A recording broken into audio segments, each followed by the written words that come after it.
Well, hello there, dead and lovely listeners, and welcome to this week's installment of Dead and Lovely. Here with Ben and Steve from the past. Oh, just kidding. It's actually us from the future again. Yeah. Man, I wish, what if we could do an episode from the past? Like, if we went, because we're in the future now. Yeah. And now, I'm also been thinking about how future this all really is. Okay. Since it looks like we're probably going to have to redo every episode we've done, except for maybe one or two. Yes. I hope that your mind is going exactly where mine is, because I've been thinking about this, and I've been kind of saying to myself, the really cool thing is all of our episodes have been from future Ben and Steve, right? Yeah. But then whenever we actually do get up to those episodes that don't need redoing, the ones that we recorded about a month or so ago, yeah, even though those are the newest episodes, those are actually going to be older than these episodes. So yeah. They're going to be from the past. Yeah. Man, we are bending fucking time. It's awesome. This is, I heard word that this is actually J.J. Abrams' favorite podcast. Well, yeah. Did you hear that from BB-8? I heard from Bill Gates Jr. He told me personally. Oh, yeah. Well, listen. That guy, I've just told him from now on, don't even look above my chest. Yeah, you just keep your eyes down when you're near me, son. Show some fucking respect, Bill Gates Jr. He's one of our interns here on the show. He kind of does a lot of our gopher work and answering questions and stuff like that we have. He grabs me whiskey. Yeah, I would call it more of a mercy job than anything. I like to call him my whiskey boy. Yeah. I'm having I'm a real life beer boy right now. I'm having myself a Yuengling. What? I'm having myself a Yuengling beer. Whoa, that sounds foreign. Where's that from? That's America's oldest brewery, buddy. What? America's oldest brewery? It is. I think it's a fine beer. It's like that's one of those ones. Yeah. I can go to the store and I can get a pint of it for $1. Yeah, not a bad deal. I would much rather have it than other beers of similar price ranges to like. Yeah. I mean, dude, if it's between like a Budweiser or a Miller versus Yuengling, there's no contest. Yeah. Yeah. It'll sound douchey hipster. Well, not hipster anymore. I guess 3 years ago hipster. I'm fine with a Pabst. I'm too. I find it inoffensive. If I'm going cheap beer, Pabst is fine. Yeah, I agree with that, man. Yuengling has a little bit more flavor to it, I think. I do. Yeah, I think so too, man. I think so too. How's your week been out there in Los Angeles, dude? Man, great. My wife and I celebrated our anniversary yesterday. Congratulations to you, sir. Among other things, we watched 7 Year Itch, a Marilyn Monroe movie, Billy Wilder. Oh, yeah. I have seen that. Yeah. We did it for one, humor value, because it was our 7th anniversary. Mm-hmm. And so you do it for the lulz.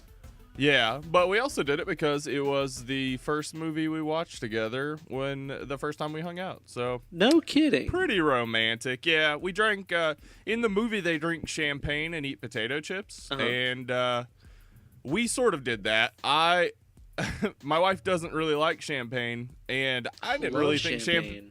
I love it, but I didn't think champagne would go well with potato chips, so we got a sparkling Moscato and had it with potato chips. It was pretty damn great. That's not a bad move. My wife and I have discovered champagne doesn't really go bad with pretty much anything.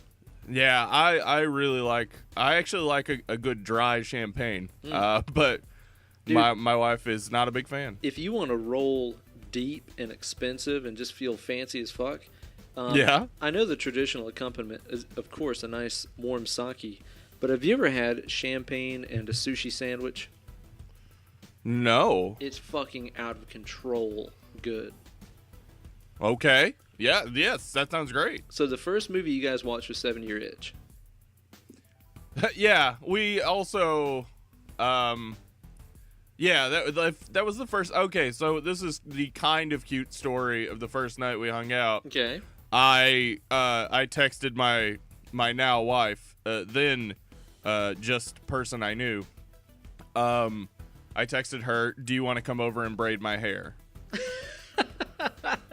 So, which was actually a yeah. text you meant to send to me. Oh yeah, I was like, I was trying to select. I think because Eller and Emily were close. Yeah, like, yeah. Easy mistake. Yeah, but yeah, and that was at like 1 a.m. Some might call that a booty text. Except when But you're a because- Mormon, nothing is a we were booty Mormons. text. Yeah, so she came over and we watched 7 Year Itch, and it was a fun time. I think the first movie that my wife and I watched together, if I'm not mistaken, which is still legit one of my favorite movies to watch, even though it's not really that great of a movie, but it really does just make me happy to watch, I think was The Motherfucking Shadow with Alec Baldwin. Do you know that movie? The motherfucking Shadow. Yes, of course I remember The Shadow. It's great. It's kind of based on the old radio teleplay kind of thing, and it's Yeah. all kind of detective-y, kind of serial mystery kind of thing. I fucking love it. I think it's just still a really fun movie to watch. Yeah. The first movie that we saw in theaters, Tomb Raider. Tomb Raider. Wow. First movie... I think the first movie my wife and I saw in the theaters was the sixth Harry Potter. Oh, or damn. the fifth. I'm not sure. It was a Harry Potter movie, for sure. That's Yeah. a great start to any romance right there. Yeah, for real. That's good times, man. Yeah, I've had a good week too, man. It's been pretty busy. I've been teaching a lot, recording a lot, learning a lot of tunes and stuff like that. And Yeah?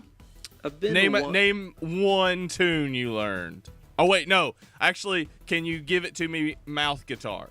I have been working on making a cover for background music on my YouTube channel of the main kind of stage theme music to Kung Fu for NES. Awesome. Which goes dun dun dun dun dun dun dun dun dun dun dun Kung Fu was so awesome. Kung fucking Fu, dude. Yeah. You remember the bosses in that game? No, There was a big orange fat guy. yeah. What was his name? Did they have names? I think my brother and I just made up names for him. Because Oh, okay, I don't really yeah. think so. There's the big orange fat Yeah. guy. There was that one boss in there, I think it was the third or fourth boss, that had like a little ice cube for a body. Uh-huh. Do you remember that? Yes. And like you'd punch him and sometimes his head would fall off, but then it would come back. Mm-hmm. Do you remember, because I'm a true child of my era. Sure. I loved Jean-Claude Van Damme movies, along with any martial arts movie.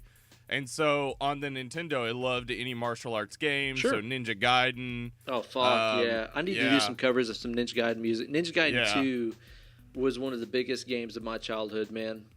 Yeah. So awesome.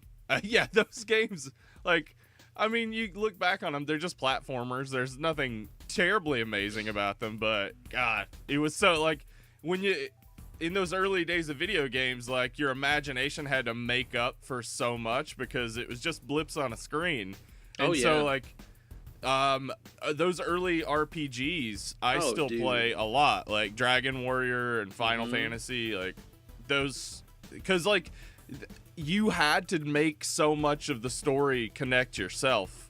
Oh, totally so. Yeah, and you were making a lot up... of it was... You know, and that's one of those things, especially when it comes to like RPGs and stuff, that I really miss is like, whenever I was playing those old text-based RPGs, it's like you make up the voices for those characters and that sort of thing in your own head.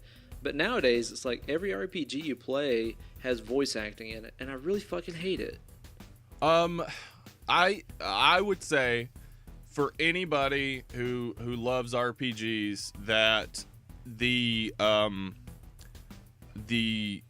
Elder Scrolls series and the Fallout series are really what you're looking for, I think. I mean, even though, they do have the voice acting, the main characters don't have that. And it helps you to feel, it helps you to feel like it's you doing the talking. So it's like... That's cool. Yeah, and also those are open world games where there's so much stuff to find that, like, you seriously can get lost in it. I really love that about those RPGs. But yeah, I see what you're saying. Like, in some of them are so on rails. I really do like some of the on rails RPGs, but some of them are so on rails that it's like there's no way that like you make any choices along the way. It's almost like you're just watching a movie and pressing buttons every once in a while. Almost as though some devious godlike author has prescripted your entire life about you and is writing the whole thing as you're living it out. Man, that sounds like a transition.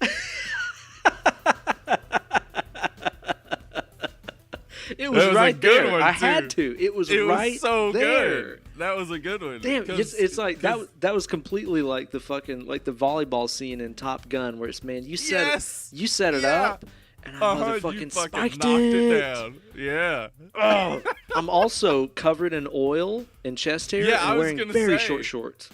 Yeah, and I am like really pushing down to hide a boner. So it's pretty much exactly like that scene.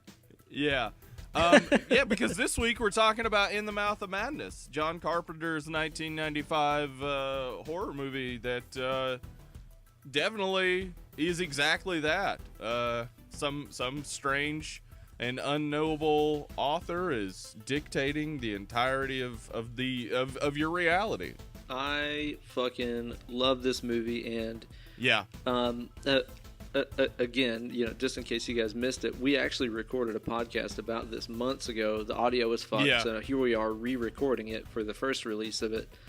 And that first time that we went over it was the first time that I'd watched this movie, and I've since watched it again, and it has become one of my favorites. I really, really like this movie a lot. I can't really think of a lot that I would add or subtract from this movie.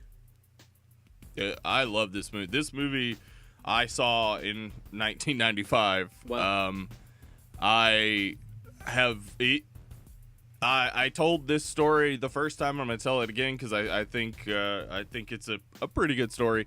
This movie, in a lot of ways, decided so much of the way I think and choices I've made in my life.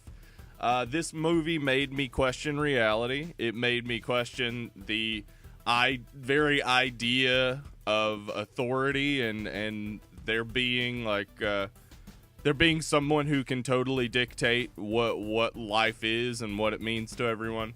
Right. And it was also the first time that I recognized, I guess it hit me when at the end or at the beginning when it says like directed by John Carpenter, I was like, John Carpenter. I remember that name because I had watched The Thing recently. It was the point in my life where I recognized, wait a second, movies they don't grow on trees, like people make them. And it seems like some of the things that I really like are made by all the same people, which means that there's some sort of artistic direction. It made me understand then that like, oh right, making movies, making television, that's a job. Like this is a thing you can do. Right. So I know what you mean, because I think like Quentin Tarantino was like the same way with me, where whenever I was watching some of those early flicks like Pulp Fiction and of course True Romance and Reservoir Dogs and stuff, it kind of made you realize, oh wait, like movies aren't just something that Hollywood quote unquote puts out. It's like these are things that are made straight from the minds of particular people, and I can find people whose outlooks zone in on the same thing as mine, and I'll probably enjoy all their flicks if I watch them. So I can totally level with what you're saying there. It's one of those things that kind of changed what you think about movies themselves. They're not just they're expressions of somebody's outlook on life and certain topics and so on. And I've actually found that to be true of John Carpenter. He is one of the directors that he has certainly some movies that I watch and I'm like, this isn't good. Escape from LA, for instance. But he has so many great movies and so much like depth of creativity. And actually this movie is part of what is called the Apocalypse trilogy that starts with The Thing. And then, one of my fucking favorites. Yeah. Then goes to Prince of Darkness, which is absolutely awesome. I haven't seen it. I really want to scope that out. Yeah, you should. I mean, it's weird and strange, and doesn't hit a lot of the horror points, I think, like, because it goes into like theoretical physics and stuff. Oh, but it's shit. so cool. Yeah. And then this, In the Mouth of Madness, is the conclusion of the trilogy. So basically, like in The Thing, these extra dimensional creatures return to Earth, and then we see the progression of their plan, which is eventually, I guess, to take over reality. Mm-hmm. And they do.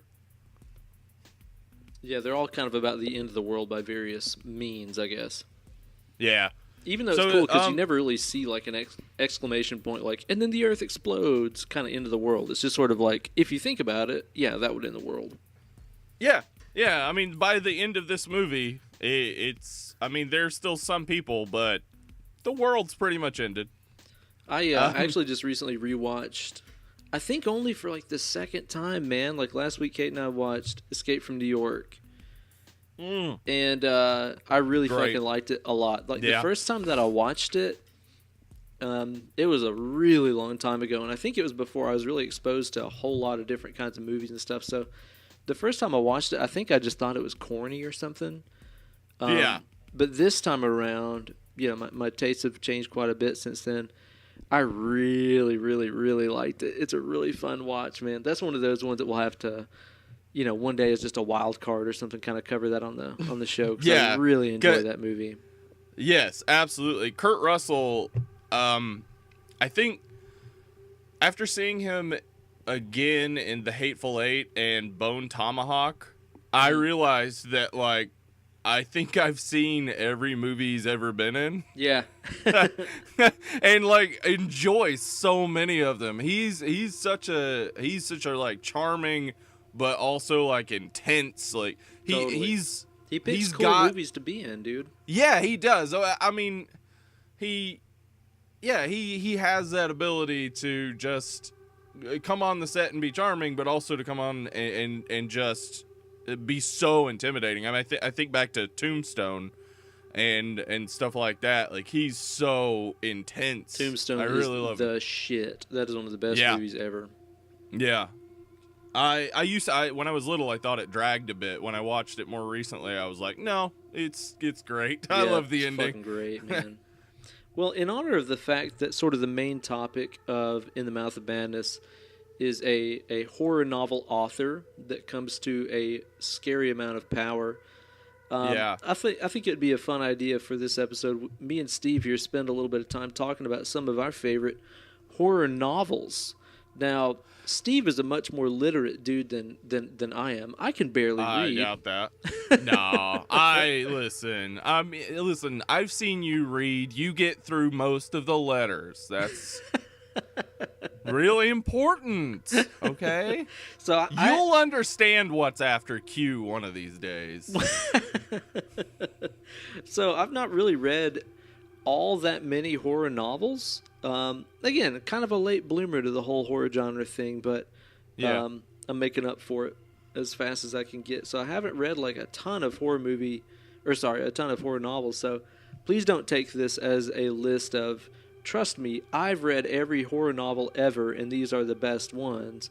Now, Steve's list you can take for that. No, don't do that, because Steve will remind you that in my undergraduate work, I focused on 19th century American literature, and in my graduate work, I focused on 18th century British literature. Well, that's where all the horror books were written, right? There are a ton, but I'm telling you, I read so many of them. I'm telling you, though, my tastes are a little more when it comes to horror novels, and in novels in general. I love irony, I love satire, I love parody, I love humor. So a lot of my stuff is gonna be humorous. So you're saying that your main kind of thing is like, let's say, the Da Vinci Code, Twilight, 50 Shades. We're talking about like 18th century, right? 18th century means like 2000, I think. Well, let's you go ahead and kick us off there, Steven. In Yeah, no all right. particular order. These aren't No particular order. I just have some written down, and I'll start with, I guess, the most recent, The Road by Cormac McCarthy. Oh my god, dude, that wasn't even on my radar because that is totally a scary ass fucking book. But it didn't. Yeah. I didn't think of it when I thought of horror. That's I have read that. That's a fantastic book. It is. It's dystopian horror. The horror is mankind. I mean, there are no monsters. There's no there's nothing to defeat, which is what makes it so much scarier. Is that every single person that they come across might be wanting to kill them or put them in a basement to eat later, or whatever. And that's one of those. Did you see the movie? Did you enjoy the movie? Yes, I really did. I thought they did a good Viggo job. Mortensen was so great. Yeah. I really enjoyed the ending of that book too, especially just like that last line about there's like some trout in a cave or something like this, and it was man, it was cool. Yeah, it's a good book. Yeah, I really enjoyed that. Well, the first thing that came to mind for me when I thought about favorite horror novels would of course be Stephen King's The Shining, which The Shining, as I mentioned before, is like my favorite horror movie of all time. And the book, I know it's a little different. It is, and a lot of people have like good. a real problem with that. Like some people love the book, some people love the movie. I really love them both equally, even though they are very different, and I love them for very different reasons. I love the book, and my wife always have kind of funny memories of this too, because like my wife read it way before I did, and it scared her to fucking death, to the point of where like she'd have been reading the book, and she'd be like going to bed, and she'd be like, hey, could you just kind of like sit in here until I fall asleep, because I'm really freaked out. Or like if she was reading the book while I was out going to the grocery store or something like that, she'd be like, hey, could you like call me when you get home, that way you won't scare me when you come in the door. Like it freaked her out so bad. And then years later, whenever I read it, God, I blew through it, man. I felt like I was fucking Jack Torrance sitting in there in the basement going through all those files about the Overlook Hotel. I was just blowing through that book. Really, really, really loved it.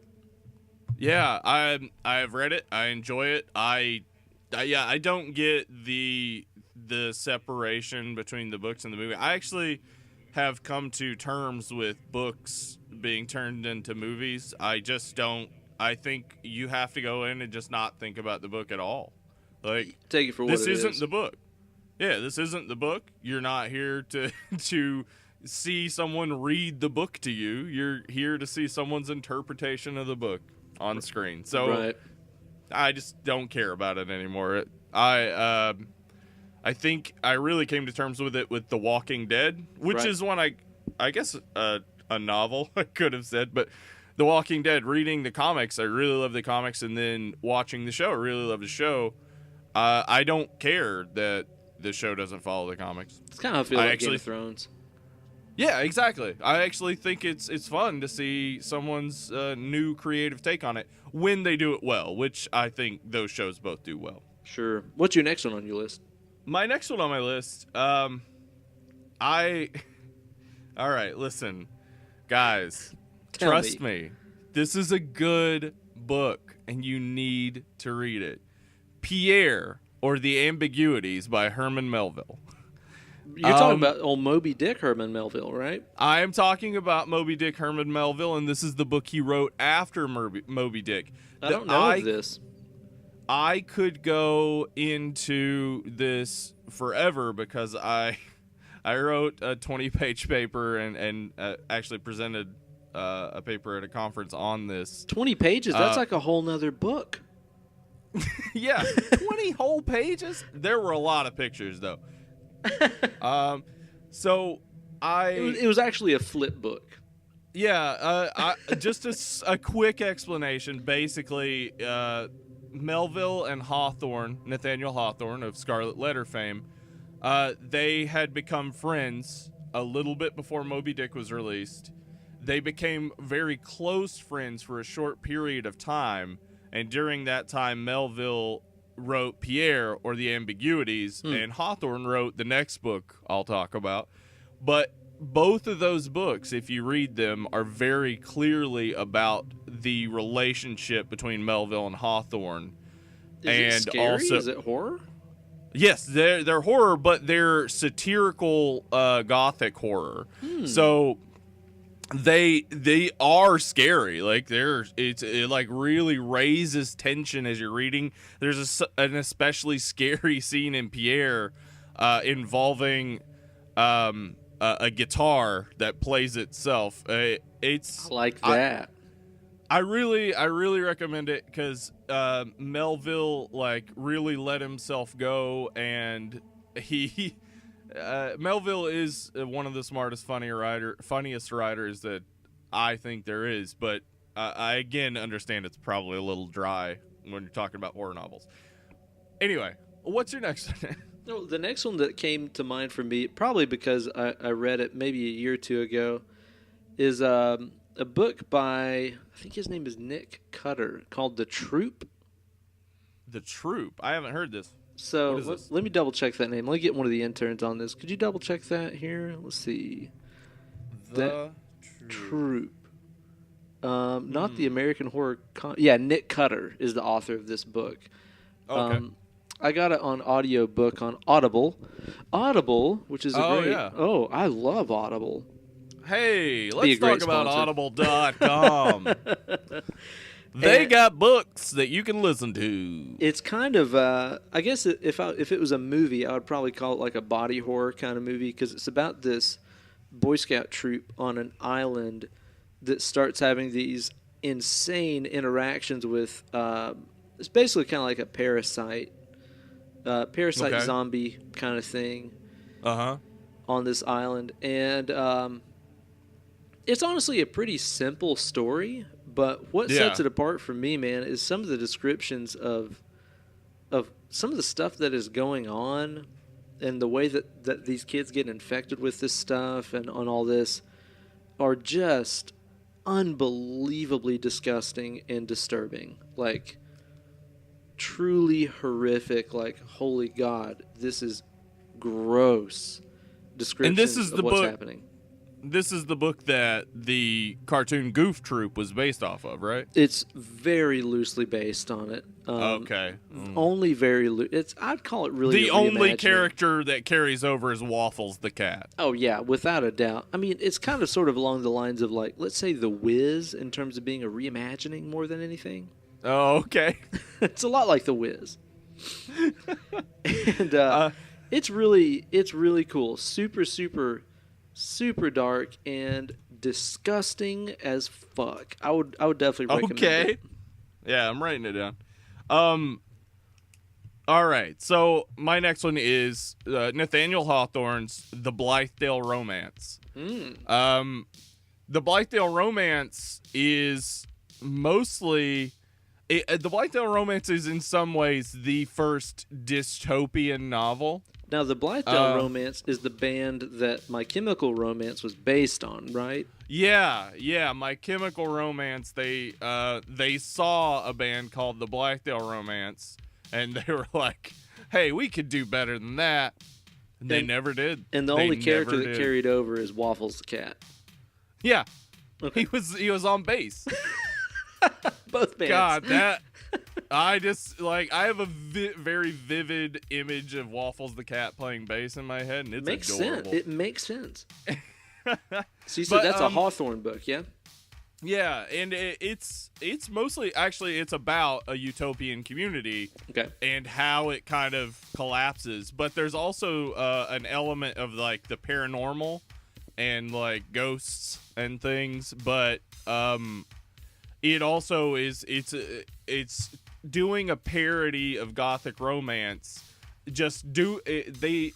The thing that the Melville book and this Hawthorne book do effectively is that they do it without being hokey. It's almost like the difference between watching the scary movie versus watching Cabin in the Woods. Gotcha. Like they're both doing a satire on horror, but one does it like an excellent movie, and the other does it just as sort of slapstick comedy.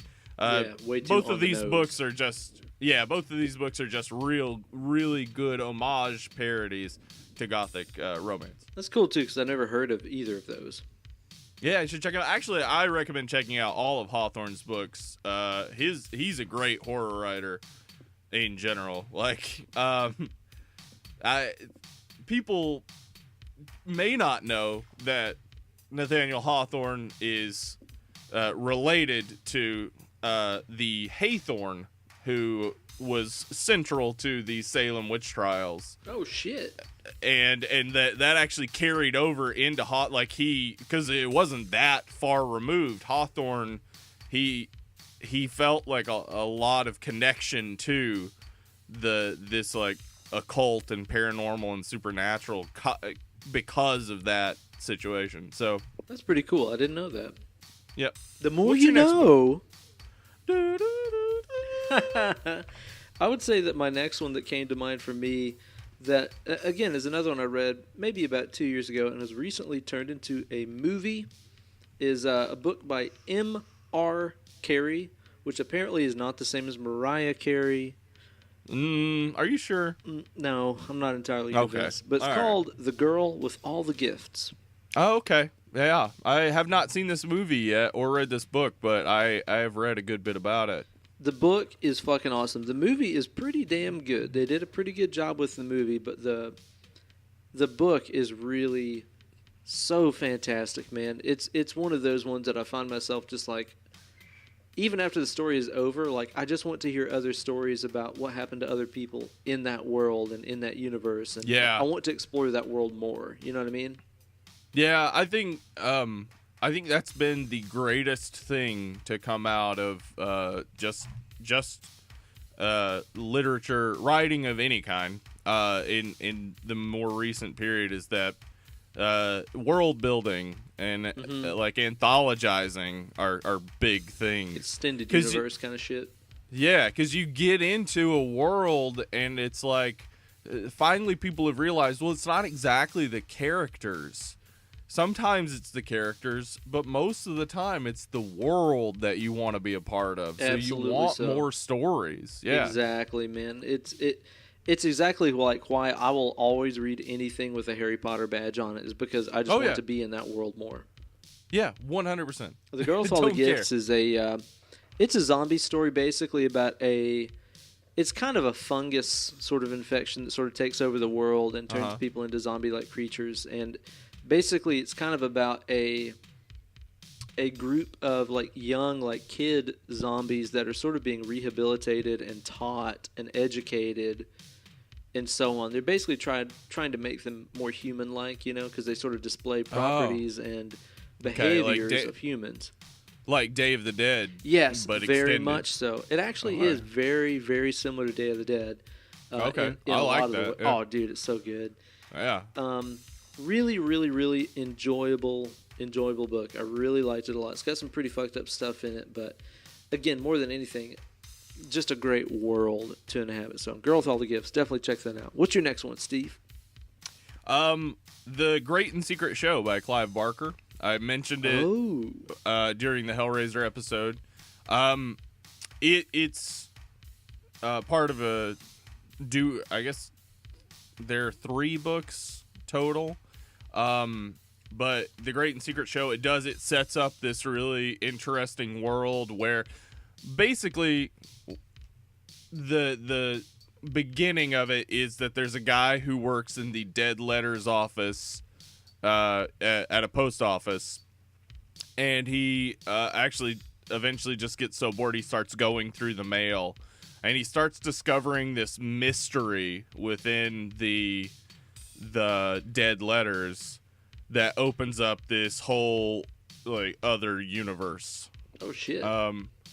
Yeah, it's great. I highly recommend it. Clive Barker is so creative in the horror genre, and the thing is it's really good introduction to all of his other work too. That's kind of why I picked it, because it shows you him writing at his best, I think, like at his clearest and quickest, but also like his most horrific. So I highly recommend it.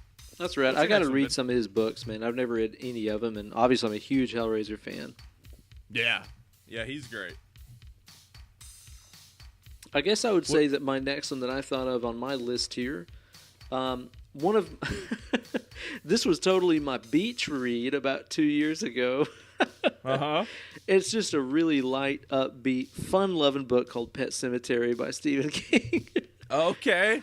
I read this on the beach in Destin, Florida, surrounded by yuppies and fucking just resort people. It was weird, but the book is really fucking cool. Have you ever read the book? I haven't. No, I've seen the movie. Yeah, I'd seen the movie years before I read the book, Yeah. and as you could say about any book, well, it explores the characters and the story and the mythology more. Yeah, yada, yada, there's yada. more depth to it. Of obviously. course, but there's also so much stuff that's just like way more fucked up. Like, way more fucked up, especially That's cool. kind of like a lot of the stuff that people see whenever they're in the afterlife and what they come back to you saying and stuff like that. It gets really fucked up, especially towards the end of the book. That is interesting. So yeah, definitely a cool read. I like Pet Sematary a lot. All right, my last one, and people might quibble with this, is 1984. Oh, okay. I mean, yeah. Some might say, well, that's a science fiction novel. Some might say it's based on a true story. Some might say, hey, guys, we live in this sort of era now, and it's horrific and scary. I would have probably, if I had read The Handmaid's Tale, that's what I would have put here. Sure. But there's something so frightening about a science fiction novel that got it too right. Yeah, especially that far back, you know. Yeah, and that I don't know. There was a cool thing on the History Channel maybe 8 or 9 years ago where they talked about the contributions of Star Trek to technology. Yeah. And it was great. I mean, it was a pretty good connection. People, saw communicators, and it eventually led to cell phones, etc. That's cool stuff. But I think a lot of lawmakers and people in charge read 1984 and thought of it as an instruction manual. Not a warning, but an instruction. No, they were like, "Oh, this is how you do that. That's what we've been trying to do this whole time." Jesus. So yeah, it's a very frightening novel to me. I've actually never read it, but from what I understand, it's really good. Sales of that book are skyrocketing right now. Like a lot of bookstores can't even keep it on the shelf. I highly recommend it because it is short, it's quick, and the story will drain you. But like it also, it's so real that it's almost like it's worth it. Like it's worth it to be drained. Yeah, because you reread it and it'll open up a lot in your head as to what is going on now and how the world is and maybe make you feel perhaps a little bit optimistic, like if they can look at this as an instruction manual, couldn't we also? Couldn't we look at it and figure out how to fight against it? Figure out that's what the next move is going to be and so on. Yeah. Use it as a defense manual. Yeah. Yeah, much like in Nightmare on Elm Street. Oh, with dude, the improvised explosive devices manual. I would say the last one on my list here is another one that I read last year over a long weekend as we were pressure washing our deck and our vinyl siding outside of our house and stuff. We very mistakenly undertook that process ourselves. That's one of those things I will tell you. It's grueling. I've done it before. Dude, it's worth whatever you pay somebody to do it because it was seriously like Friday to Monday morning. Like that's all we did is just taking turns. I've never done it for free. It fucking sucks. I've been paid to do it a number of times. It's terrible. You just end up like you're so swampy at the end of the day. You're Ugh. so wet. Everything's and damp. covered in just disgusting. Yeah. And so as we were doing this, I was listening through the Audible edition of The Call of Cthulhu and Other Tales by H.P. Lovecraft. Yes. God, why didn't I think about that? And damn it. dude, it's so fucking awesome. It's so Yeah. fucking awesome. And the thing is Yes. like, you know, there's a lot of those classic horror books, some of which we obviously didn't mention, things like Bram Stoker's Dracula and stuff like that, where I went back and I read Bram Stoker's Dracula probably about 3 years or so ago, and I thought it fucking sucked. Like, in terms of like its quality as like an entertaining book, it's not entertaining, dude. Like all the stuff that it happens, drags. all the stuff that happens in Dracula's castle is yeah, cool. it gets really like entertaining early on, and then drags for quite a while before it gets entertaining again. Yeah, exactly. So it's like I kind of expected Call of Cthulhu to be that same way. Nope. No, exactly. Yeah, where it's like, well, Uh-huh. I'm sure this was probably scary and interesting when you read it, you know, when it came out. Yeah. But we've gotten better at writing books since then. Actually, the prose and stuff that Lovecraft uses in those stories is so vivid and terrifying and paints such an incredible picture of just madness and insanity and hellacious demons and monsters and oh my god, man, I could not believe how sick it was. And it's cool too because like you know, reading through that story or listening to it as I recognized so many things that I had heard in lyrics of like metal songs my entire life. Yeah, Lovecraft is metal. Like, it's metal as there's fuck. So dude. much shit. Yeah. I especially really like the tale in there about there's like the two dudes that have that like grave robbing obsession. Yes. Yeah. I warped, love dude. that one. It's so fucking sick. I really love that story. And then of course the story about the guys who go to the island and the geometry of the buildings and stuff doesn't make sense, and you feel like you're going nuts when you're listening to it, which is something too that I really connect with today's movie, The Mouth of Madness, is because look at you. You're like the transition king. Dude, I'm trying to transition the fuck out of this shit. Yeah, you totally like that was perfect because this is Lovecraftian horror at its like finest. Like this is to me exactly what I want when I think of, you know, the Lovecraftian ideas of like there are extra dimensional beings. They see us as playthings. Not even playthings. They look even beyond that. They don't care about us at all. Well, and then also realizing that you're trapped in that shit and the feelings of helplessness and of just losing your mind slowly. Yes.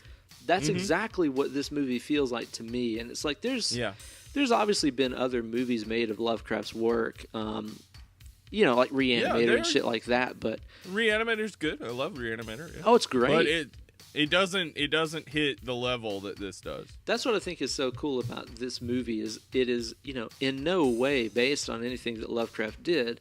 Although it does through a lot of the dialogue in the movie, a lot of the dialogue, like especially when they're quoting, you know, the main author dude in the movie, Kane Sutter's books, is actually dialogue Sutter Kane, from. Yeah. Oh, sorry, Sutter Kane. Kane Do Sutter. you read Sutter Kane? Is actually dialogue from various Lovecraft books, but there's actually not a direct tie to any Lovecraft story. Yeah. But this movie is downright fucking Lovecraftian. There are three inspirations I see here. The horror is Lovecraftian. The person, Sutter Kane, it seems to be based off Stephen King. Sure. And the third inspiration, that I don't know if he's ever acknowledged it in this, but Twilight Zone Season 1, Episode 36, an episode called A World of His Own. In that episode, there's a playwright by the name of Gregory West who discovers that his imagination is so vivid and so powerful that he can actually write characters into existence. Oh, shit. I mean, that's kind of what this is. Yes. Well, it gets even further. At the end of that episode, Rod Serling, who was the narrator, the voice, the Twilight Zone voice, and the person who wrote 1 million of the episodes. Oh, really? Rod He was Serling, like one of the writers? Yeah, Rod Serling appears, Shit. and this is the first time I believe he appears in Twilight Zone, but he appears a number of times after. Yeah. This is the only time, though, that when he appears, the characters talk to him.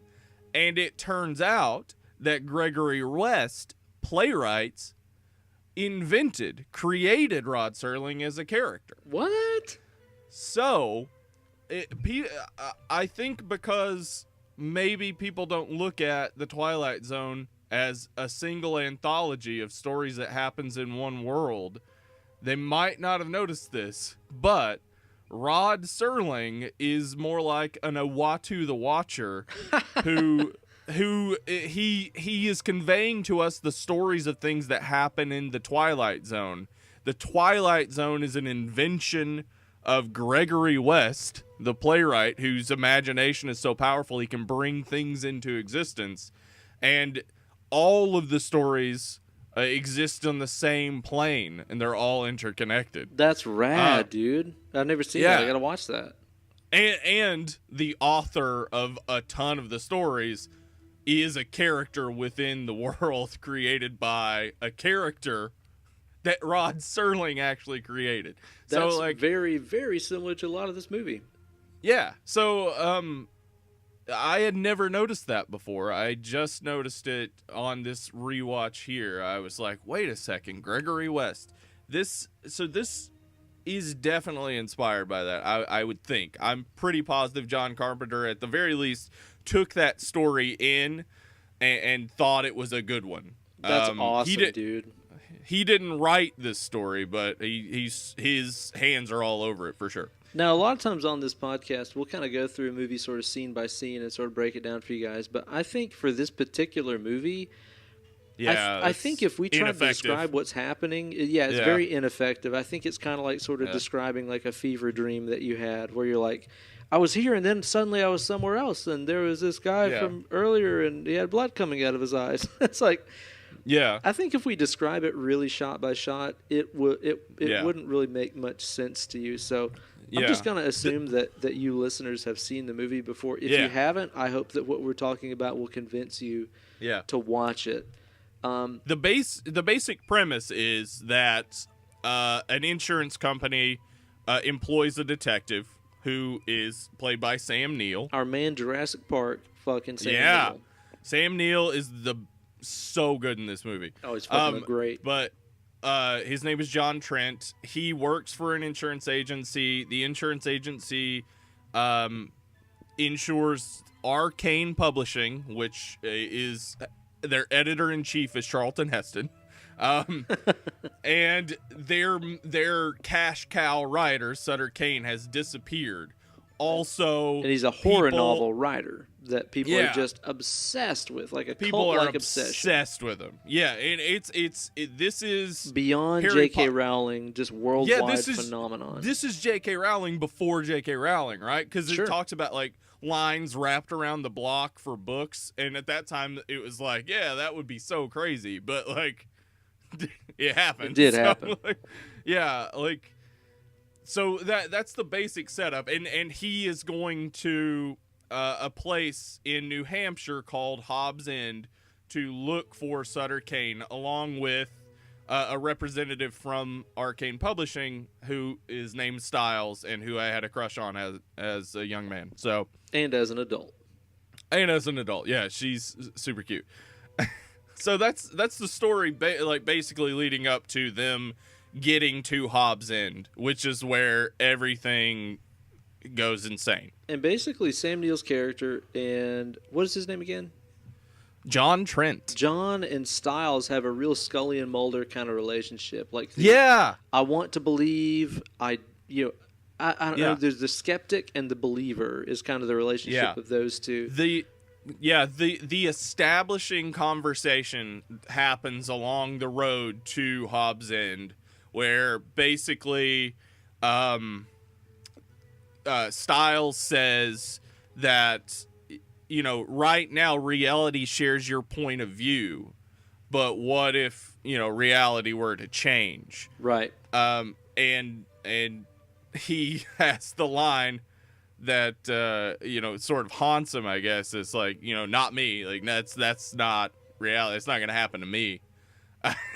Which, you know, is so hubristic, like so perfect, that he then, you know, obviously finds out that this reality is all fake. It's all created. And that hubris that you're talking about is something that I really enjoy about this movie. Is there's this really dark, twisted sense of humor throughout this movie that it kind of even takes you by surprise every now and then when there's a particularly funny line. Like, there's a part near the first of the movie where John, like, knees an insane asylum worker in the balls. Yeah. And then he just goes, "Sorry about the balls." And that's... The delivery is really fucking funny. He's so good. He's and great. In that scene, like, it also has, like, the, you know, stuff starts happening in the hall, and he goes to the window, and he's just so expressive, like, just over with his the top. eyes, just so over the top. But it's like, like, at the beginning of the movie, you're like, oh, this is over the top. But then as you learn what has happened to him up to this point, it's like, that's the least amount of crazy I would be. And that's the cool thing about this movie too, is when it starts, it shows John in a crazy house, and then the whole thing that you see after that is him telling you basically how he ended up in the crazy house. So there's a lot of things that this movie sort of toys with as far as your perspective of, when the movie starts, you see a guy in a straitjacket with all kinds of crosses and symbols all over his cell that he's drawn on himself in his room, and you go, "Oh, he's a nutcase. Tell me your story, nutcase." Yeah, and then his story is... Yeah, it's like, actually the rest of the world is insane, and this might be the last sane man on Earth. Yeah, he's like a slick, like, super nihilistic detective. Like, and that is part of the Lovecraftian trope of the nihilistic detective, the person who just doesn't... Like, they don't see the world as special or themselves as special in it. There's nothing special. Everybody's predictable. He kind of says that, like, that everybody's pretty easy to catch in a lie. He really is more interested in the challenge of the like really good liars. Right. So yeah, he doesn't see the world as worth saving in the least bit. And Styles says later that, you know, he would get along great with Kane because Sutter Kane also has this nihilistic standpoint on the world. And basically, while John and Styles are in the Hobbs End town looking for Kane, they sort of realize that they are trapped in what seems to be a reality from one of Kane's books. Like, they're seeing all these landmarks that Kane has described in his books. They're seeing characters that he's described in his books.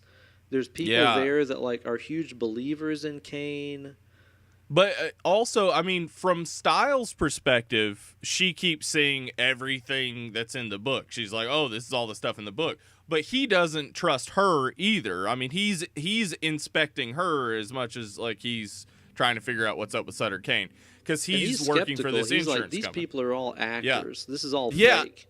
And if you think about it, if you really pay attention, especially in the scenes with Norbert Group, the guy who plays Vigo the Carpathian in Ghostbusters 2. Vigo, great scenes with him, but every time, like, he doesn't respond to John Trent. It's almost like being at, like, a Ren fair or like a historical monument where they only talk in the way that people would have talked then, because it's like they're not responding to him, so it's like, how would he not think they're actors?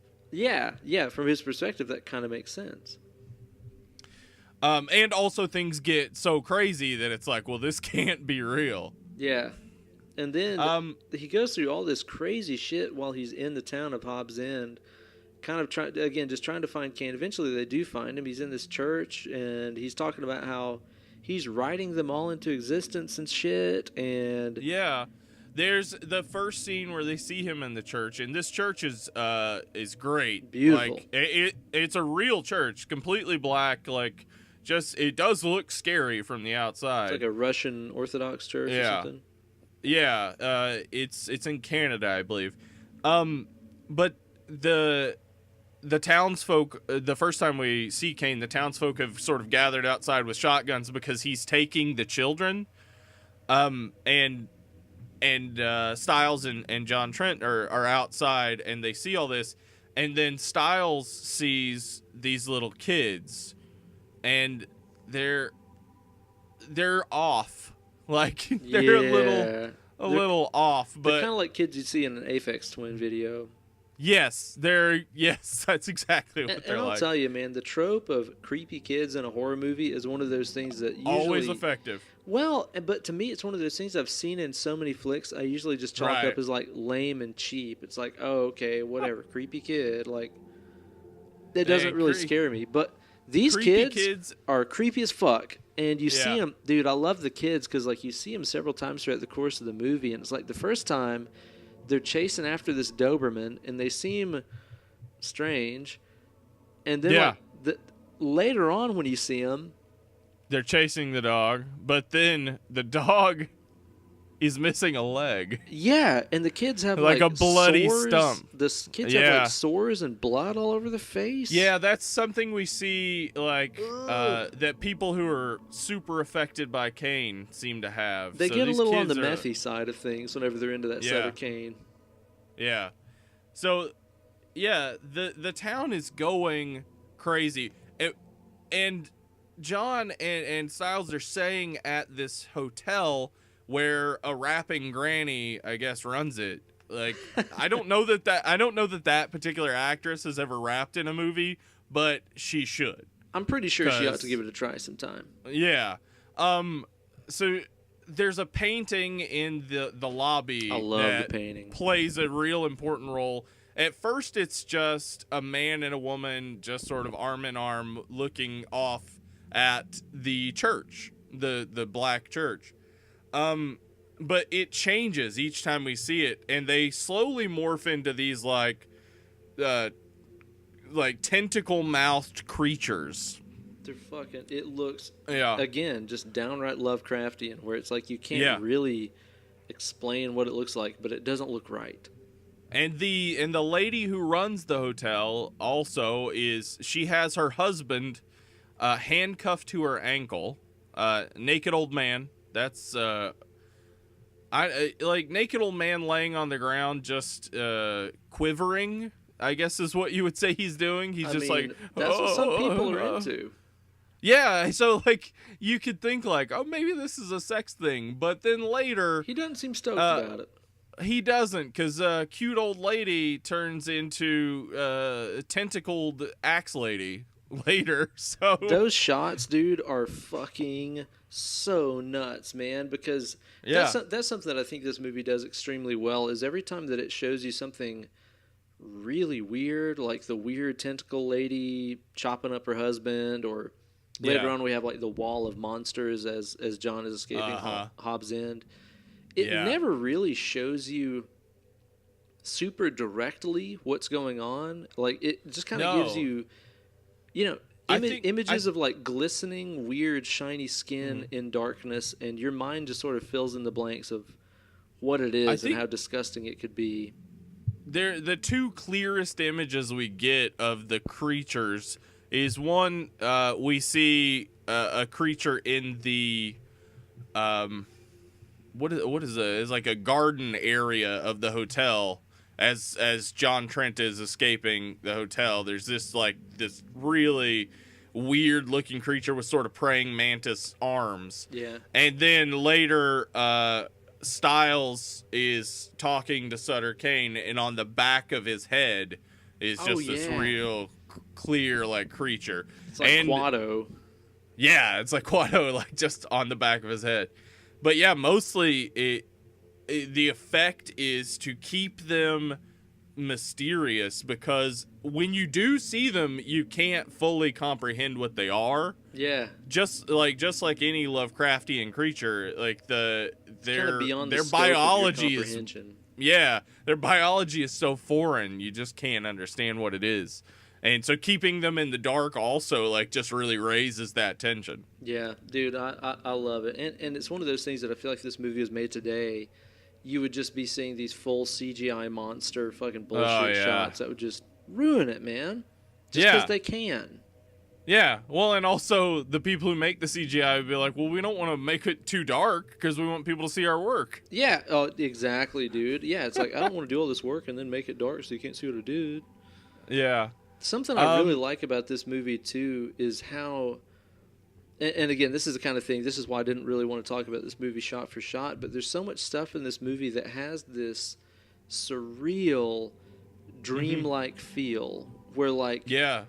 Early on in the movie, as they're riding into the town, they see on this really dark road that they're driving on, there's like a super old man. Well, at first it's a young guy on a bicycle. Yeah, a young guy on a bicycle with cards in the spoke. So, like, I think the cards in the spoke are supposed to indicate just how young he is. Right. When we first see him. And but it shows him like kind of illuminated by the brake light, so he's red. It's very, very, very David Lynch to me. Well, and the thing is that he's on the other side of the road going the opposite way, and then not too long after we see him again going the opposite way. He's a little bit older. Then again he's going the opposite way. He's even older, and he gets hit by the car. And he looks so fucking scary. There's something about sometimes when you see like what's obviously a young person wearing old person makeup, if it's done right, looks so fucking scary to me. Yes, absolutely. It does, because it looks... Doesn't look right. The makeup looks right, but it doesn't. Yeah. There's something that, like, sort of comes out in youth that, like, you can tell that the person under that makeup is young, maybe just through the eyes or whatever. Yeah. But the makeup is showing you an old face, and it's like... It's wrong to you. It's very weird. It's just wrong. Yeah, you see it, and it's very weird. And then he says, like, later on where John is trying to, like, escape from the town, and, like, he drives away from the town, and he keeps driving, and then he's back in the town again. It's a lot like when you have a dream where, like, you know, you open a door in a room and you're back in that same room again or something like that, where the geography doesn't really make sense to you. The dream-like quality of this, I think, I love it. I think it's a reference to, like, the way that, like, time and space sort of break down is a reference to, like, Lovecraftian geometry where time and space don't mean anything to these extra-dimensional creatures, so the area around them can be weird. Like, it can be impossible. It can be beyond our comprehension of three dimensions. Yeah. So it's a real great way of, like, making this like dreamlike surreal element also just break down your will, because you can't escape this area. Like, the simple solution would seem to be just leave the town. The town's fucking weird. Yeah. But you can't get out. And while he's in the town, this is one of my favorite themes of the movie. It's kind of like a lot of the people that are in the town understand that they are characters in a Sutter Kane novel and that they are being written. Their actions, their decisions that they're making aren't their own. They are pre-decided by the man who's writing the book. Like, we see that scene where the character that plays Vigo the Carpathian. Yeah, Norbert Group. I don't know his name in the movie, but yeah. He's Vigo the Carpathian. He's in the bar with his shotgun. Yeah. Yeah, and he says he's about to commit suicide, and John Trent says, don't, or whatever, something. I don't know what you say when somebody's about to shoot themselves. Like, don't? Yeah, but anyway, he says, he wrote me this way. Yeah, so, like, I have to. Yeah, I have to. He wrote me this way. So and then later on, damn it, what's her name? What the female in the movie? Styles. Styles, thank you. I'm blanking out on names tonight. Styles, like, there's that one scene where she goes to kiss John, and she's like, he's writing me this way. I have to kiss you. Yeah, I have to kiss you. There's these ideas that your decisions aren't your own. Everything is predestined. Everything is predetermined for you by this man who's creating the universe, which I think is one of the most fascinating themes of the movie. There's a lot of themes of religion throughout this movie. Some of them being very obvious, the way that Sutter Kane wears a priest's robe and hangs out in a church. Hangs out in a church, yeah.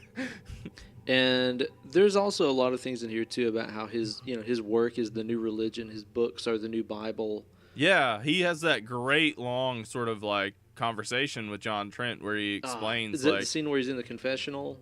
Yeah, I fucking love that scene.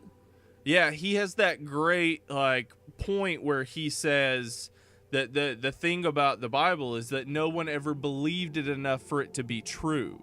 Right. And what his novels do is that they're more believable. They're more horrific. They're more they reflect the reality we know. Instead of the Bible like reflecting this reality of like, you know, this is how you should, these ideals of humanity, they reflect the reality that we know, so it's horrific and scary and like anxiety inducing and hard to completely comprehend that this is the reality that we have to deal with. And here's the thing that's really interesting about that too, about that, especially that part of the movie where he's talking about his believers are basically what's making this real. It's not even that Sutter Kane is a god. Like, it's not even that Sutter Kane has godlike powers. It is that his believers think that he does. Yes. Which actually doesn't that make the believers more powerful than the God that they're believing in? Trump supporters. What? MAGA! But you know what I mean? It's like, it's not even that Sutter Kane has the power. It's that his believers do. So it's like, ultimately, his believers are the ones with the power, and they're the ones making him God, when actually they're the ones creating reality. Yeah, they're making their reality and allowing him to decide that for them. Yeah. Instead of recognizing that like we all do make our own reality, we all do like decide the way the world goes. Instead of like going like, well, we could make it better. They dive into the horror. They dive into the depravity and the terrible things that humanity can become. The movie gets really crazy too, because whenever John finally does escape Hobbs' End, and he goes back to the publisher, like he finds out that the Styles was not real. Like they don't know who Styles is. Like Styles was just some character in the book, I guess. But that's the thing, is he's still in the book. Exactly. So, like, yeah. So like nothing that happens in this movie. Okay, hold on. Okay, because we talked a little bit already earlier about adaptations from books to movies. This movie is an adaptation of a book that is adapted into a movie, all within the movie we're watching. Yeah, it's like Charlie Kaufman level, but way better. And basically, you know, towards the end of the movie, we just find him being treated like an insane person and going nuts and being put in the asylum. But then, while he's in his loony bin, you know, cell, there's some sort of like monster attack that happens, and he escapes from his cell and wanders into town. And that's where we see him sitting down to watch the movie In the Mouth of Madness, which is the movie we've been watching this whole time. Yeah, and he stars in. It's like starring John Trent, Yeah, and it's the scenes we've seen. He's watching the stuff we've seen up to this point. Yeah, so he's watching us watch him, basically. He's watching us watch him, and he's the audience. Yeah. Like, so we as the audience are watching an audience watch a movie that we've already been watching. It's kind of like we're drawn in there with him in his fucking madness. Yes. It is because that this movie, the logic doesn't break down. No. that all works. Like, because people have made movies with this sort of ambition to show like these like meta levels of narrative, Right. but Yeah. Picture this in a picture, movie, like Schenectady, New York. yeah, like, but this movie works. Like, the story works. So when you come to that point, I feel you're like not like, this don't, is stupid. I feel like so many people don't give this movie that Charlie Kaufman level of credit because it is a John Carpenter horror movie. It's like I feel like a lot of people don't really take this movie seriously enough. Yeah, well, the thing is that this movie came out 3 or 4 months after Wes Craven's New Nightmare. Oh wow, which was also kind of meta. Which is also exactly like has that same level of like meta narrative. I think maybe because New Nightmare did well.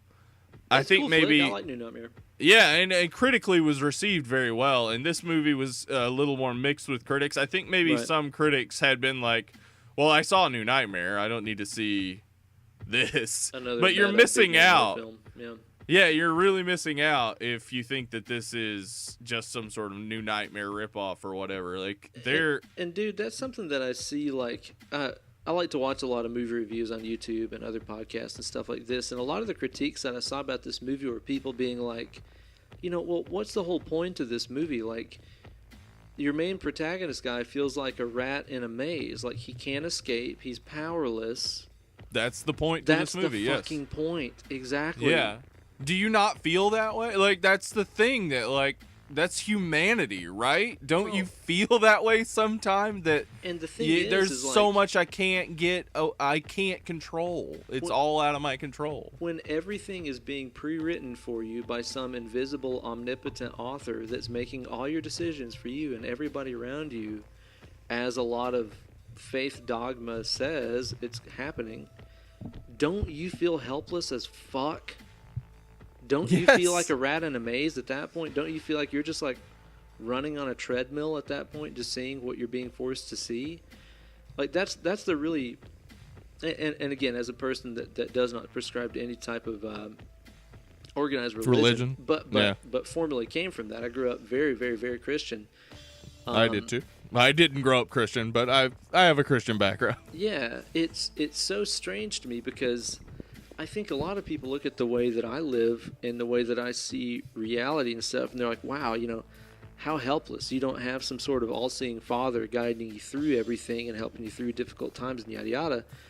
I look at this the same way that John looks at these people in this movie. I'm like, don't you feel helpless as fuck having every decision ever made already made for you? Don't you feel like that's the definition of helpless? You have no will. You have no free will. You have no decisions to be made. If everything is already written for you by some omnipotent author, isn't that more helpless than my life? Yes. Yes, the answer to your question is 100% yes. It is more helpless. And that's something that I really liked about this movie too, is especially with John being the skeptical type that doesn't believe in anything that's happening around him, but is surrounded by these zealots that 1,000,000% believe what's going on, that they are authors in Sutter Kane's book. That's a lot of times how I feel whenever I'm surrounded by people that are, again, on that path of, well, you know, every word I've ever spoken is already written in his book, and every decision that I'll ever make and everything that'll ever happen to me has already been made up by this holy all-father creator and stuff. And then meanwhile, John Trent's looking at these people like they're insane. He's like, no, you don't. You have free will. You can not shoot yourself. You cannot kiss me. You cannot do whatever you want. But you're surrounded by these people that seem insane going, no, he wrote me this way. No, I'm supposed to do this. He's writing me this way. You feel like the only sane person in a fucking insane world when you're surrounded by people saying this shit to me. Yeah. No, that's exactly, and that's exactly what we see, because he's the only sane person in this insane world. He's insane. And that's something like that they cover a lot in that him and Styles cover in their conversation in the car at the first of the movie is like, if the entire world went insane, you, as the sane person, would look like the crazy one. And, one of my favorite things about this movie that I like to sort of analyze too is the character of Sutter Kane himself, right? Because essentially what Sutter Kane is he is the author of a new religion which has overtaken the world, right? Yeah. Now, that's nothing new. There are plenty of religions that have overtaken the world. But yes, what's unique about Sutter Kane's position in this is that whether you're talking about Islam or Christianity or whatever, any of these major world religions, none of the originators of those, whether you're talking about, Jesus Christ or the Prophet Muhammad or whatever, none of those guys lived to see their religion dominate the earth. That's true. But the interesting thing is Sutter Kane, as a flesh and blood human being, lives to see his own religion dominate the world. Can you imagine how drunk with power anyone would be within their lifetime to see their religion infect the entire world, which is something that's never happened? What he finds is exactly what a ton of those religious figures would notice if they were still alive, is that he becomes so powerful that he can rip himself out of reality. And that's what he does. He does that, yeah. I'd say the closest thing that we've seen to this in recorded human history is probably the ascension of one Stone Cold Steve Austin. Yes. Listen, he started out as a Hollywood blonde. Yeah. He and Flying Brian Pillman. Uh-huh. He became the man, the myth, the legend, Stone Cold Steve Austin. Mm-hmm. And now, all we have is his podcast to keep us going. and we are told to believe everything he says, quote unquote, because Stone Cold says so. Yeah, Stone Cold said so. It's the bottom line. All right, guys. That is the bottom but you line. know what I mean? It's like it's really interesting to see that with this movie. I think the character of Sutter Kane is obviously he's not the main character, but I think he's a very important character to kind of analyze and study, because he's obviously drunk with his own power and his own power to rewrite reality and rewrite religion and people's vision of reality throughout the movie. Yeah. It's he seems surprised by it, but also like pleased, as though. And this is the thing, is that John Carpenter in some ways is just representing the creative mind in general. And sure. I think in some ways, for a creative mind, success can be as much of a downfall as it can be like empowering. And right. that's kind of the issue here, is that his success is the downfall of civilization. He feels empowered by it, but he also is powerless in the face of his own creativity. And I think this movie, if you watch it now, I think this movie, it does have a cult following. There have always been big fans of this movie. But I think if people watch this movie now, they will really connect with it in a way that 1995 audiences might not have. I think so too. I think this movie honestly was just a little bit too early. Mm-hmm. A little bit ahead of its time. I really, really, really like this movie a lot. This is one of those ones that I will watch any opportunity I get. And kind of like what I was saying about Audition, it's one of those that I just want to watch with people who have never seen it and be like, okay, what did you think that was about? What did you think of this movie? I even feel like really just kind of it being in the horror movie genre really limits people's ideas about the scope of what it covers and what it's about. I don't know. It's almost like whenever, a band releases some kind of really incredible, unbelievable record with all these incredible messages all over it, but it's a metal record. That automatically limits how deep people are going to look into it. You know what I mean? Are we specifically talking about Tool at this point? Because that's how I feel about Tool all the time. It's just like, you don't get it. Like, yeah. Somebody's just like, oh, it's a metal record. No, it's not. It's like Tool. There's something more there. There are a lot of bands like that in the metal genre. Yeah. And I would even go as far as to say that Maynard James Keenan is kind of the Sutter Kane of metal. You know what? He really is, because I remember in the late 90s, early 2000s that he would, like, during concerts, he would just do stuff to really, because fans of Tool go, like, real far with their theories and stuff. Real deep. Yeah, and, like, he would just do stuff to sort of, like, egg on those theories. I remember there was an article just to fuck with them. Yeah, there was an article in Spin magazine right after Lateralis came out, and in one of the band pictures, he's holding his fingers so that he only has like 3 fingers. Yeah, like some sort of alien, which is like a sort of theory about Tool. I really like that he ran with that. He is very much a Sutter Kane of metal. Yes. Also drunk with power. And drunk on his own wine with his drunk on his own wine, yeah. Uh-huh. I really, really do love this movie, though. This is one of those ones that, like, I had heard of, and I just sort of expected it to be just sort of an average, whatever, mid-90s scary movie kind of thing. Really far exceeded my expectations. I love, love the surreal, dreamlike stuff, like the old guy on the bike, him revisiting the same locations over and over. The first time that I watched this movie, I think I watched about 3/4 of it, and it was really late at night. I was fucking drunk, and I thought that I was falling asleep and like dreaming parts of this movie, where he's revisiting the same locations over and over and all this stuff. But then I went back and rewatched it the next day, wide awake, and I was like, nope, I wasn't falling asleep. That's just how this movie is. I love those aspects of it. That stuff's very hard to capture. I love the messages of the movie of just dissecting what is reality and how much power you put into somebody and their ideas influences your own reality, and the helplessness of predestination and living in a pre-written world, and the power of seeing your own religion become real. There's so much stuff about this movie I like. I feel like all the acting is really strong in it. Love the casting. I honestly, it's one of those ones I can't really think of a whole lot I would change about this movie. Yeah. We usually do kind of a likes and dislikes. I can't really think of a lot of dislikes.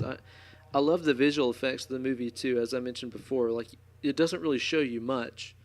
And again, I see some people criticize that. Like, there's that part towards the end of the movie where he's running from the wall of monsters down that H.R. Geiger hallway.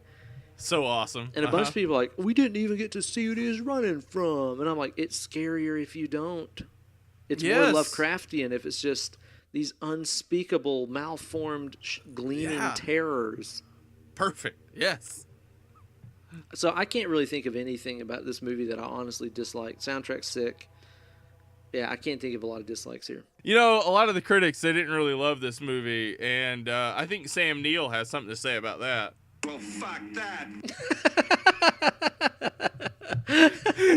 And dude, again, I love the well-placed beats of humor that are in the movie too. It's not a lot. It's not a lot at all. Yeah, but they're great. Sam Neill is so good at playing intense comically. Yeah. He just has that. He has a very expressive face, very expressive eyes. He's real good at. Yeah. Anyway, I've seen this movie at least 30 times. I would say I've watched it at least once a year since 1995, but I will generally watch it more than once a year because it'll just come into my mind. Like, I'll just the sorry about the balls line will hit my mind, or just like I'll start thinking about, like, I do this a lot. Yes, I start thinking about like reality and like who is the author of this reality, and like, is there an author, or is that just some weird like false idea we have that like anything ever really originates with one person? I love this movie so much. Dislikes, I would say the only thing I dislike really is that everybody is in a David Byrne Stop Making Sense suit. Yeah, they're in those big suits this whole movie. It's true. Very dated. Yeah, very dated. A lot of smoking, but it's the 90s. Yeah, I really did. There's nothing I dislike about this movie. I couldn't keep watching it so often if it didn't just hit all the points that, like, really, like, a lot of movies I think that affected me as a youth, were. I think now I look back on them and I think like, oh, I get why I liked that as a teenager. Right, yeah, but yeah. I liked this movie as a teenager, and the more I watch it as an adult, the more I'm like, no, this movie, like, it really is.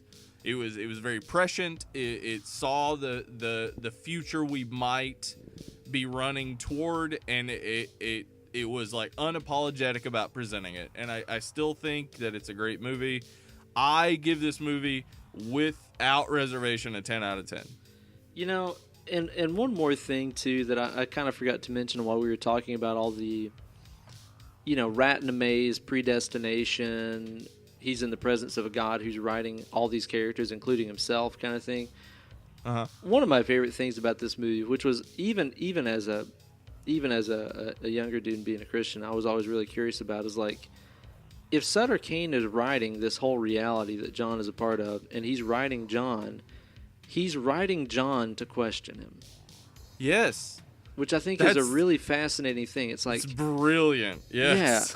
Yeah. Because really, like, he wrote the character of John, but the character of John goes, yeah, Sutter Kane's not real. Like, none of this is real. Yeah. To me, that's a really fascinating idea, that an omnipotent God would create people that don't believe in him. Yeah. Yeah, if you're trying to represent something similar to the God that this world sort of believes in, no matter irrespective of religion, like, everyone seems to have this single God. Not everyone, but the majority of people seem to have this single God, and so, like, that single God would then have to deal with the people that don't believe in him. But he made him that way. He wrote me this way. But he made them that way. Yeah. To not believe in him. And then what's going to happen? Yeah. Is he going to punish you for being the way that he made you? Well, that depends on the religion you believe in. But dude, those are the questions that I fucking love. And by the way, not a lot of movies go there.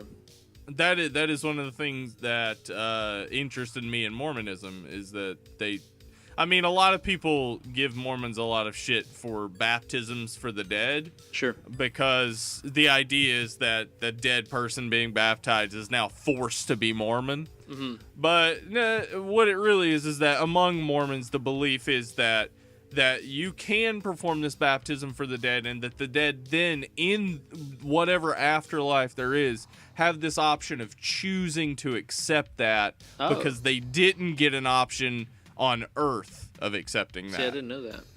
Yeah, so I think that's like a cool, like, I would say in general, for quite a while, Mormons would have been considered the cool religion. Like, they're the ones that were more like, okay, everything's, let's just sort of respect everyone's possible beliefs. And then, of course, the fact that they didn't give blacks the priesthood until 1978. I was going to let you bring that up. Yeah, and then the fact, of course, that they fought so hard with Prop 8, like, a lot of people just, there's a subreddit called Ex-Mormon that I highly recommend checking out if you don't know much about Mormons, because what you'll find about ex-Mormons is that there's a lot of, like, positive sort of respect for Mormons, but there's also that, like, but you guys are missing out on the fact that you're hurting other people. Like, you think you're being real nice, but you're hurting a lot of people. So Wow. Yeah. I didn't mean to tear off on too much of a tangent there, but I just think that's I've always thought that was a really fascinating aspect of any religion, is just being the way that I'm made. Aren't I just doing as I was made to be by questioning all of this? Yeah. Mormons don't believe in predestination either, which is, but they do believe that you made all sorts of choices before you were born that affect who you are on life, which is insane. And I'll put out there, too, that not all sects of Christianity believe in predestination. Not all of them do. No, they don't. Yeah, a lot are built on the idea of free will, and that's a really cool point. I mean, like, it's one of my favorite Rush songs, dude. Yeah. Who doesn't love that song? Assholes. You know what? the person who doesn't love that song also listens to Tom Sawyer and is just like, I don't hear it. No, like, what do you like? it. I don't get it. I'm with you. I would probably. I don't know. You know what? I think like after I watched this movie the first time, I think I was like 8 out of 10. I'm now thinking this is probably about a 9.5 out of 10 for me. Like it's really fucking damn close to 10. Yeah. I don't know if much I would change about this movie. It stands up. I think the more you watch it, the more you're like, I think I would have said a long time ago, maybe like an 8 or a 7.5. Cause like, you know, it feels like at times, and this may be a dislike I didn't mention, it feels like at times that like you aren't entirely sure what's happening, but you also don't feel confident. Like, it's okay to watch a movie and not be entirely sure what's happening, but you also need to feel confident that everything's going to be explained. And I think at a certain point when you watch this maybe your first time in this movie, it feels like, okay, so none of this is going to be explained. You get so far into the woods, like so deep in the dark, that it feels almost like you're never going to come out of it. But right. Again, I think that's very Lovecraftian, dude. Yeah, that's a great like element of this. I love it. I can't really think of much I would change. I would hugely recommend watching it. Yeah, can't say enough good about it. I feel like this is a very underrated flick. I would even say it's definitely my top 10 favorite horror flicks of all time. Mm-hmm. Well, on the next episode that we're going to do, we are going to be covering one of also my all-time favorite flicks. Our second Dario Argento movie, little pellicula. Gotta go back to him. Oh, man. By the name of Suspiria. Yeah. I haven't checked out the audio of our original recording of this. It's probably fucked up, so we'll probably have to redo it. Yeah.